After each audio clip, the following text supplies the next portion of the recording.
Hello, everybody. So I want to talk about the Minotaur because he's my fave. He is totally the greatest.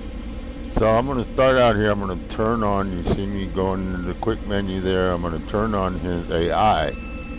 I got this Minotaur through the quest line. I can't tell you which one, who, how, why, or where, but I got pieces and put it together and ended up with this guy, and the AI inside him is the AI that I had to get a Walker brain, or I don't remember, but at the anomaly, the guy there converted it, and I don't know. It's probably the same AI that you could get from the vendors there. So anyway, with the AI turned on, he follows me around and protects me, keeps an eye on me, watches my back, so I can go out and have someone to watch my back. You can see here, he sees a bad guy out there and he goes out there and takes care of business, which is cool because, it makes me feel safer out there wandering around. I don't get surprised by nobody. And what are you doing back? Go take care of that guy. So I walk over there just to make sure he sees me going. I'm walking toward danger, So yeah. But when you have the AI on, sometimes he wanders off. He'll see something that I don't even notice. And I hear that screaming like that, and I know what he's doing. But he'll wander off when you have the AI like that. So sometimes that can be a bad thing, if you're out gathering up stuff. And you'll see in a minute, I'll show you why I feel that way.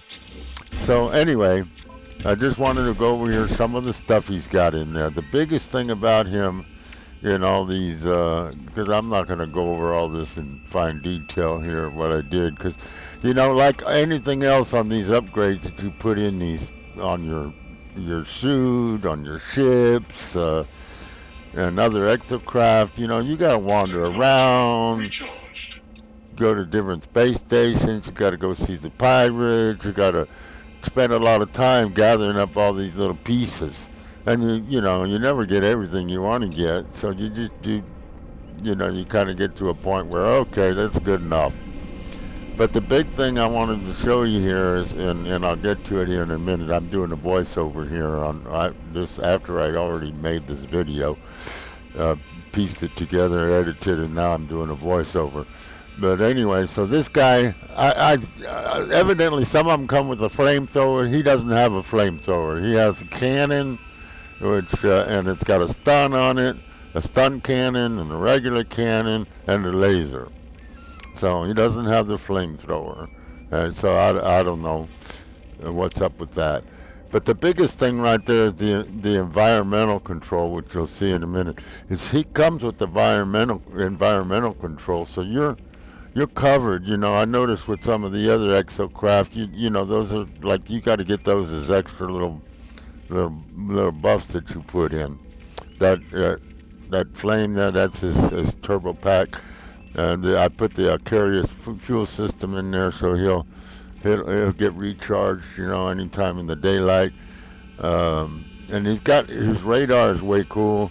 It's not quite as much as the nice one that you can get with the the Rover, and the one you drive around like a vehicle, the car. Anyway, that one's got a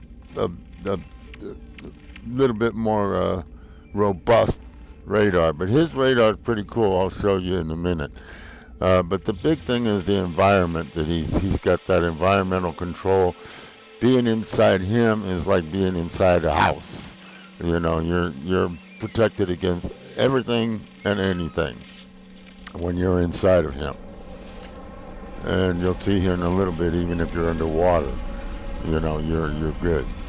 Inside of him. Now, I haven't gone into the deep oceans with him, but I don't think it'll be a problem. But I just like that I can go out here, even at night like this, in the game, and I can go resource gathering and stuff and not worry because those bad animals seem to come out at night and find you, you know. So having him, there's the radar stuff, some of the stuff he can do. I just kind of rushed through it there. You might have to pause or go back or whatever. But yeah, he's got quite a few nice radar features there that he can locate different things that you can't do. So anyway, this is one of the big pluses with him that I like, the AI.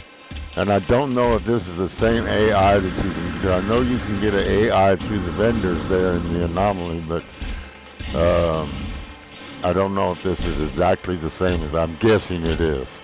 I haven't messed with it because this is the one I got through the quest where I got the brain and they transferred it into the AI for me. That what's his name, Thesis or something like that. I don't remember his exact name, but there he goes. You know, I didn't even see that guy down there. You know, but he did. And he's taking care of business. So he's wandering off. But there's situations, and you'll see in a minute, where you don't want that. So it's nice that you can turn it on and off through the quick menu. You can turn the AI on and off. And basically, with the AI off, he doesn't do anything. So here we go. We're going to go underwater now. Now, I carry the summoning pad with me wherever I go because I can throw out the summoning pad and wherever I am. It doesn't matter, except underwater. It doesn't work underwater. But if I'm close to the ship, I have to run away from the ship a little ways before, kind of like when you're building a house or whatever, you have to run away from the ship and then get that menu, and then you can come back under the ship again and have it. Well, it's the same thing with the summoning thing. If I'm too close to the ship, I can't call up that summoning pad. So I have to run away from the ship to pull up the summoning pad. But once I pull it up, then I can summon him. And it doesn't matter where I'm at, anywhere, you know, on land. I can, in what galaxy or whatever, it don't matter.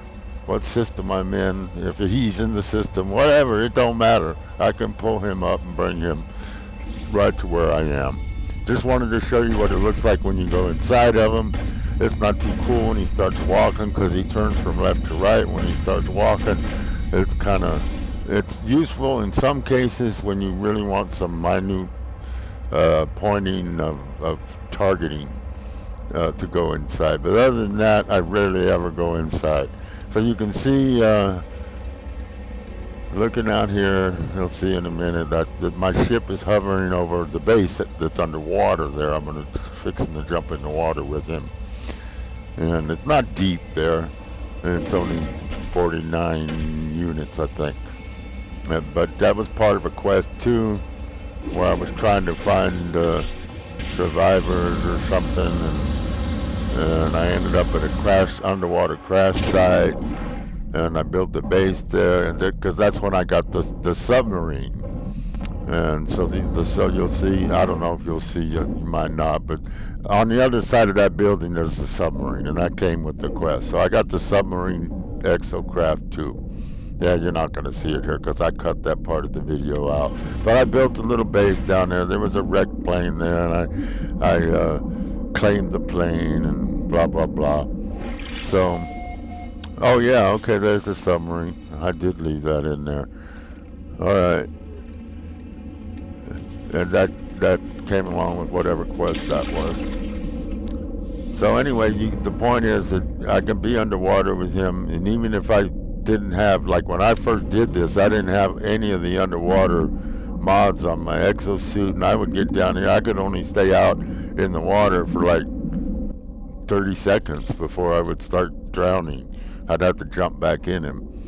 But now I have the buffs for that. And so now I'm going to take you to the planet where I get my storm crystals. And it's extreme weather on that planet because that's where you got to go to get storm crystals. You got to go to a place that's got really bad storms, and they have to last a little time so that you can get the storm crystals. You can't go to these places that's got these quickie storms. You got to go to places that's got really serious. This is a lava planet, I believe, a magna, whatever it showed me there. So here we are. See right there, I can't pull up that summoning pad because I'm too close to the ship, because it was, I used the terminus to get there, so the ship was right over the house. I had to run a little ways away from the house, and then I could bring up the the summoning pad, and there he is. And then I just grabbed the summoning pad, put it back in my inventory. So you use the builder screen to pull that up from. So now I'm inside him, and you see the red line goes away, and my health is all no worries. I'm inside him. It's got fire and ash all around me and everything. Extreme weather, and I'm good. Extreme night temperature detected. So anyway, the way this works is when you just press your C like you normally would, to do a scan, and then this shows me where the storm crystals are. Then I jump with him. Some of those buffs I put in there makes them have an extremely long jump. You don't have to worry about how hard he hits. You can just stay full throttle until it runs out, and then he falls to the ground, and it refreshes really quick, and you go again. The only thing you have to be careful of is he destroys everything. When he walks around, he destroys. So if he, like right now, if he walked into those are crystals right there. Those are storm crystals, but there's no storm, so they're encased. You can't get them. You can only get them during the storm. When the storm comes, the casing will fall off, and then you can grab the storm crystals. You'll see in a minute. So we're waiting for the storm to come, and he's just going to gather some resources while we're here, and then I think I'm going to notice that, hey, I haven't identified some of this stuff, so I jump out and grab my scanner and scan a few things, that were right there. See, unidentified. Oh boy, I got to get that, so I can put that in my catalog and get the nanites for it and all that kind of good stuff. So, but you'll notice I'm red again. It's extreme weather out there. And that's not even a storm. This is the mild time, the downtime, no storm time. So you can't be wandering around out here. You got to have the Minotaur, to be wandering around in a place like this.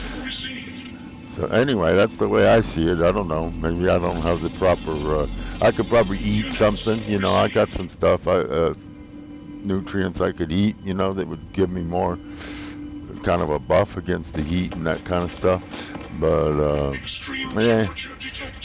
it's easier just to use him. And you'll notice he just squats. He doesn't have the AI turned on, so he's dead weight at this point. I'm not inside him. When I get inside him, he jumps back up. It's also important to note that if you're pointing at something with him, like if you're a resource, like if you want to grab it or whatever, he can't pick up stuff like you can with your hands. He can only just shoot stuff with his laser, that kind of stuff. But if you're pointing at something and you can't get out of him, you have to make sure you're not pointing at something in order to get out. Because if he's got something on his pointer there, it won't work. They won't let you out. So he always lets you out on the left side. So I'm going to get over and get him positioned so that when he dumps me out on the left side, I'm going to be like right next to those stones, because the stones don't hurt you. You can be right next to them. They don't hurt you. It's almost like picking up those sodium. There they go. Okay, the storm came. The storm's there. Now I'm trying to get out of him. He dumps me out on the left. I'm right there next to him.